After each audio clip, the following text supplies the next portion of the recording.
ইরাকের বাগদাদে অবস্থিত মার্কিন দূতাবাসে হামলা চালানো হয়েছে। হামলার পর দূতাবাস থেকে ধোঁয়া বের হতে দেখেছেন কাতার ভিত্তিক সংবাদ মাধ্যম আল জাজিরা আরবির এক সাংবাদিক। যদিও কারা এই হামলা চালিয়েছে এবং এতে কোনো হতাহতের ঘটনা ঘটেছে কিনা এসব বিষয়ে তাৎক্ষণিক কিছু জানা যায়নি। এর আগে যুদ্ধ শুরুর পরপরই সৌদি আরবের মার্কিন দূতাবাসেও হামলার ঘটনা ঘটেছিল।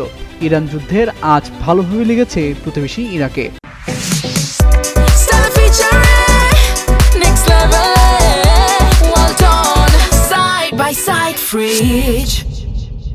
বিশেষ করে দেশটির ইরানপন্থী সশস্ত্র গোষ্ঠীগুলো মার্কিন এবং পশ্চিমা লক্ষ্যবস্তুতে নিয়মিত হামলা চালিয়ে যুদ্ধকে ইরাক পর্যন্ত টেনে এনেছে। এর মধ্যে ইরাকে ফরাসি সেনাদের লক্ষ্য করে চালানো এক ড্রোন হামলায় একজন নিহত ও অন্তত 5 জন আহত হওয়ার খবর পাওয়া গেছে।